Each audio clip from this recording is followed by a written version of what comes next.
Hey friends. I had an interesting little realization over the last 12 hours or so. I'm here in Albuquerque on my own. Kate and Annalise went up to Santa Fe yesterday. So I had the evening after a day that was just kind of like a barrage of Zoom meetings. And I was exhausted. I also hadn't been, I'm still kind of like, I think, recovering from the trip we took over the weekend. So anyway, I'm in this state where I finished up my last session, 5 p.m.-ish, and I just felt like I'd been hit by a truck. I just felt like I could go to bed right now and sleep until tomorrow morning with no problem at all. And I started... And I made myself a super quick dinner, and then I went into the TV room and watched a couple of episodes, or an episode and a half, of a show called Outer Range, which I'm aware of it because Katie actually has a role on it, a small role, which I saw yesterday. I saw her on screen. It was very fun. And it's a show that kind of has, I'm not going to tell you anything about the show, but it has this aspect to it that is like a well-constructed TV show. It hooks you. It's addictive. And there's something in the darkness of it. There's a dark element, a kind of unknown supernatural element that is weirdly compelling, weirdly attractive. And I noticed myself watching, so I watched the end of an episode that I had begun watching on the plane, because that was one thing I never watched TV. Literally, I have not watched a TV show without Katie in 10 years, at least, since we started, since we met, basically, and even before that. So the only way this could really happen was for me to be on a plane and start watching something because I had literally nothing else to do and she's asleep. Before that, we were watching something together on the plane, but now she's asleep, so I'm like, okay, well, I'll watch the show. We'd sort of half-heartedly tried to watch it at some point just to see her, but didn't get very far. So I started watching it. Anyway, so yesterday I finished the first episode that I was kind of halfway through, and then I'm like, oh, I want to watch another one. I felt that sort of addictive pull. And I watched the next episode. Well, now it's like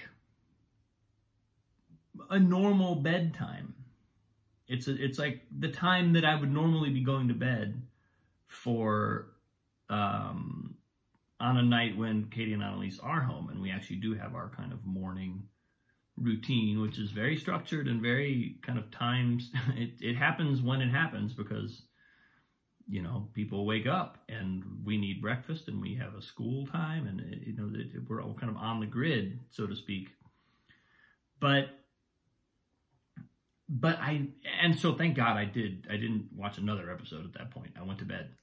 But as I was like getting ready for bed, showering, I noticed this sense in myself that was familiar from years ago of really being addicted, like really being hooked by this show. And it was like I sort of connected a bunch of dots at that moment, because I look at my earlier life, I look at when I was younger, and I look at some of the ways I spent my time being completely hooked on the game of pool, billiards,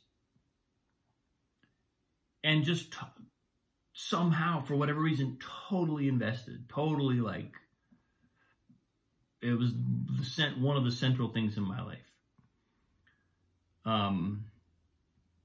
There's other examples too, but I was for some reason, like, just my past and various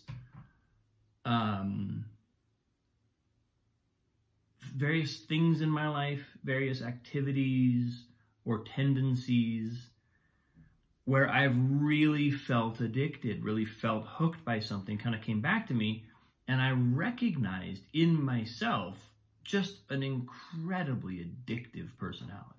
Like it's like when I get a hold of something, it's all in. And so, for example, right before leaving for Rhode Island, it was piano. I mean, and it's always been piano. It's always piano.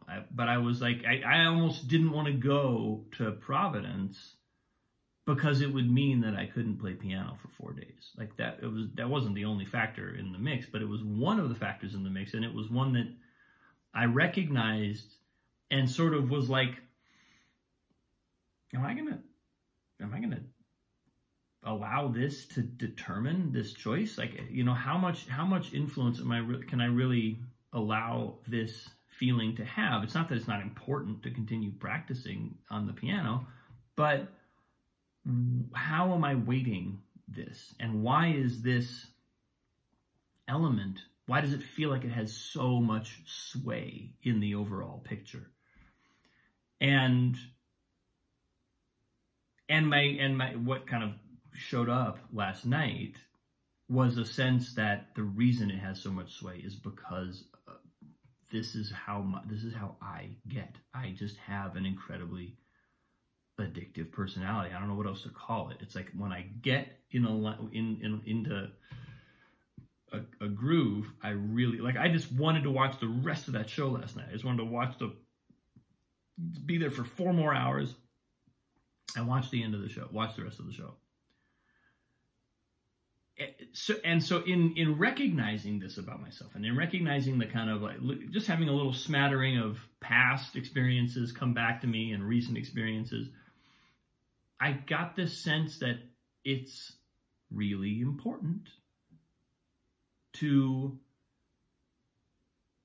be really clear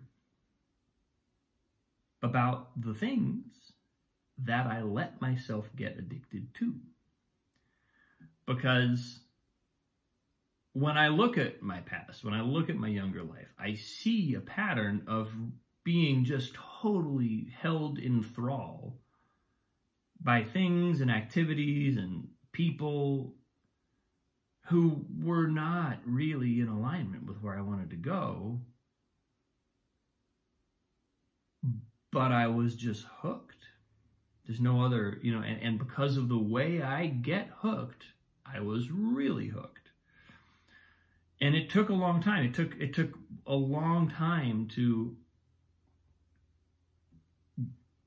extract my investment from those areas and recommit to other areas. And recently, especially since, again, this kind of comes back to the outgoing decision that prompted me to start these video posts, and that really, I feel like, kicked off this last chapter of my life, which I would sort of clock it from somewhere around 2020, sometime during the early part of the heavy pandemic, when I think a lot of us had some time to reevaluate in our lives.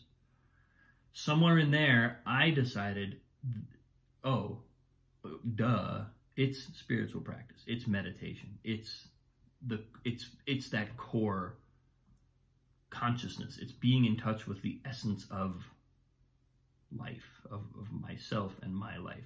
That's what it's all about. And from there, because I can get addicted to that too. And I think, in fact, one of the reasons that focus creates so much movement in my life is because I can go there in a really deep and powerful and concentrated way, and then it has a ripple effect on everything else. So when I put that at the center of my focus, the whole world expands, and circumstances and people and opportunities and relationships start to flow in, and doors open, doors close, things, it's like I get a visceral sense of being guided. You substitute spiritual practice with playing pool or even playing piano, and you get a different result. You get the ripple effects of that focus. And this is both, in some ways it's something I've been saying all along, but in other ways it's a revelation or a recognition of something in myself that I think is significant, which is that, for me to just, for me to then say, okay, no, I'm not going to watch another episode of this show and kind of close the door and move on, took a big act. It took a not so much an act of will, but an act of decision. It was a choice of, no, I feel the addictive pull here, but why on God's earth would I want to follow that? And it's like drawing a line. I've heard psychologists call it executive function. Executive function is the part of our psyche that decides where our attention goes. And getting extricated from addiction is a massive executive function lift, because our executive function has to kind of continually close the door on something, on a channel of energy that's really trying to flow, but it's not where we want our energy to go. We want our energy to go somewhere else, so we have to kind of continually close that door and redirect. It's so much easier to stay hooked on the right things than it is to get unhooked from the wrong things. Oh my God. And every once in a while, a little reminder of that is really helpful. It's really helpful to be reminded that that's a good way to live. And again, I'm just bringing this back to my own experience. I need to remain in that place. I need to stay addicted to meditation, spiritual practice, because otherwise I'll get hooked on something else. I can't kind of middle. There's no middling. I can be middlingly interested in other things if that center is there. If I've got that hold on the core of things. But I start letting that go, or I start letting that practice drift, and not really prioritizing it, or not really being clear that's the funny thing, is it hooks me as much as I hook into it. But I guess I'm just affirming for myself that how important that is, and to anyone else out there who has this kind of personality, it's really helpful to consider, what are the things we want to be addicted to? What are the things we want our addictive personality to really latch onto and hold on to? Because they're in alignment.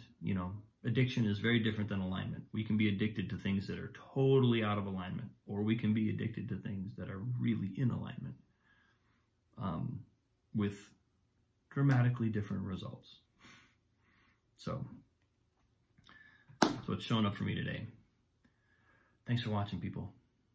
So much love. I appreciate you. Have a wonderful day, and I will see you tomorrow.